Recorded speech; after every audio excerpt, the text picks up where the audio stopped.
கரங்கு bro, big pass போங்க. அட நிறைய பேர் கேட்டீங்கப்பா, வாங்க கிரிட்டு கிரிட்டுன்னு பண்ணிரலாம். ஆரம்பிக்கலாமா? கூப்பச்சிக்கி கூப்பச்சிக்கி கூப்பச்சிக்கி கூப்பச்சிக்கி பிக் பாஸ்.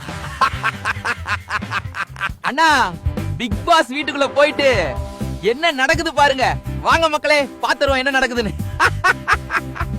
இவன் இவள ஒரு மாதிரி பாக்குறான், அவள் அவன ஒரு மாதிரி பாக்குறான். கடைசியில் பல்லூனுக்கு டைட்டில் வராது, 3 மாதத்தில் ஃபுல்லா தான் வரும். விஜய் சேதுபதி ஐயா வாட்டர்மெலன் ஸ்டார் கிட்ட சொல்லிதான் அனுப்புனாரு, கிறுக்கு தாயோலி மாதிரி எதுவும் பண்ணிக்கிட்டு இருக்காது அண்டு. ஆனா அந்த தாயோலி கேட்டல. விஜய் சேதுபதி ஐயாவும் என்னதான் பண்ணுவாரு, அவர் பெத்த புள்ளையே அவர் பேச்சு கேட்கல, இந்த தாயோலி எப்படி கேப்பா? அண்ணா துசார், நீ உசர்டா. சைனாக்கார மாதிரி இருக்கும்போது நினைச்சேன் ஒரு போன்ல 2 சிம் போடுவேன். என்ன ஒரு மன வருத்தம்டா. என் தலைவி அம்மாளா செல்ஜி ஏன் பிக் பாஸ் அங்க கூப்பிட்டலா, அதுதான் கொஞ்சம் வருத்தமாவே இருக்கு. கூப்பிட்டு இருந்தா ஃபுல் டைம் என்டர்டைன்மெண்ட்ரா. மக்களே, நீங்க சொன்ன டாஸ்க் முடிச்சிட்டேன். பிக் பாஸ் போவாமலே அங்க போற அளவுக்கு வர்த்து கிடையாது. மறக்காம கிரிட்டு கிரிட்டுன்னு ஐடி ஃபாலோ பண்ணிருங்க. வரட்டா.